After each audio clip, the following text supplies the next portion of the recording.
ओम नमः शिवाय। दोस्तों आज के हमारे इस वीडियो में हम बात करेंगे शिव पुराण श्री रुद्र संहिता के चतुर्थ खंड के अध्याय चौथे की कथा के बारे में, जिसमें कार्तिकेय की खोज के बारे में बताया गया है। ब्रह्मा जी बोले, इस प्रकार उस दिव्य बालक को लेकर वे कृतिकाएं अपने लोक में चली गई।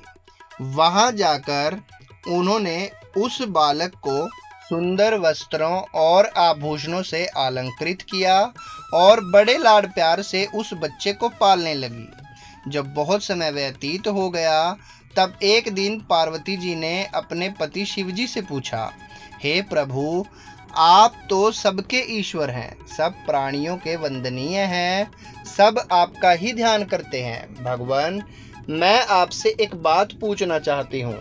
तब त्रिलोकीनाथ भगवान शिव ने मुस्कुराकर कहा, देवी पूछो, क्या पूछना चाहती हो।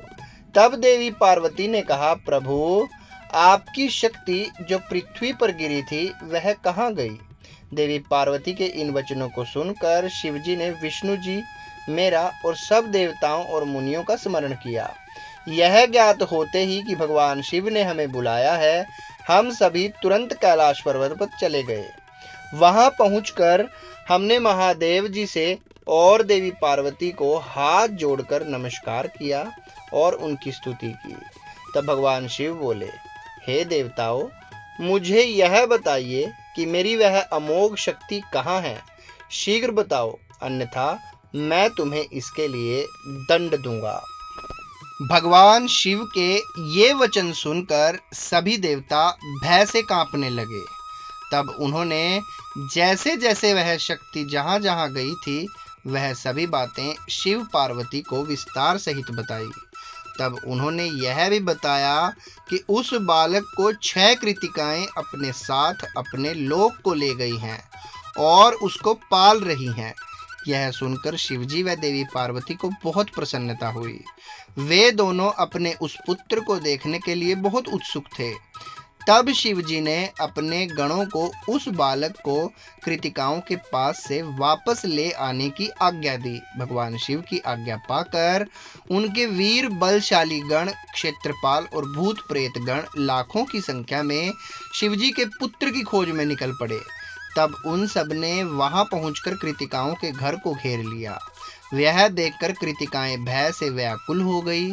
तब कृतिकाओं ने अपने पुत्र कार्तिकेय से कहा कि हमें चारों ओर से असंख्य सेनाओं ने घेर लिया है, अब हमें बचने का मार्ग खोजना होगा।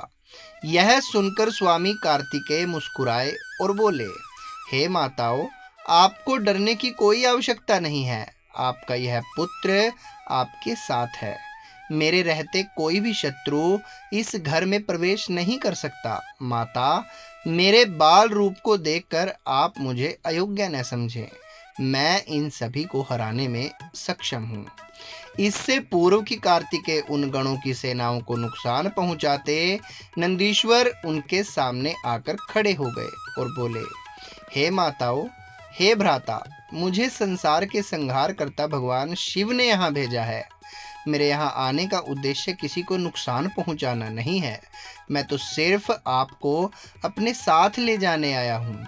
इस समय ब्रह्मा, विष्णु और शिव त्रिदेव आपकी कैलाश पर्वत पर प्रतीक्षा कर रहे हैं तथा आपके लिए चिंतित हैं। आप शीघ्र ही हमारे साथ पृथ्वी पर चलें। आप अभी तक अपने जन्म के उद्देश्य से सर्वथा अनजान हैं। आपका जन्म दैत्यराज तारकासुर का वध करने के लिए ही हुआ है। अतः आप हमारे साथ चलें। वहां पृथ्वी लोक पर सब देवताओं सहित स्वयं भगवान शिव आपका अभिषेक करेंगे तथा सब देवता अपनी अपनी दिव्य शक्तियां और अस्त्र शस्त्र आपको प्रदान करेंगे। यह सुनकर कार्तिकेय बोले, यदि आपको भगवान शिव ने यहाँ मेरे पास भेजा है, तो मैं अवश्य ही उनके दर्शन के लिए आपके साथ चलूंगा। हे तात, ये ज्ञान योगिनियां प्रकृति की कला हैं। इन्हें कृतिका नाम से जाना जाता है। इन्होंने ही अब तक मेरा पालन पोषण किया है, इसलिए ये मेरी माताएं हैं और मैं इनका पोष्य पुत्र हूँ। तब स्वामी कार्तिकेय ने हाथ जोड़कर कृतिकाओं से नंदीश्वर के साथ जाने की आज्ञा मांगी। माताओं ने अपना आशीर्वाद देकर उन्हें वहां से जाने की आज्ञा प्रदान कर दी। तो दोस्तों यहाँ पर समाप्त होता है हमारा चौथा अध्याय। कल फिर मिलेंगे आपको 5वें अध्याय के साथ। तब तक के लिए जय हिंद, जय भारत, ओम नमः शिवाय।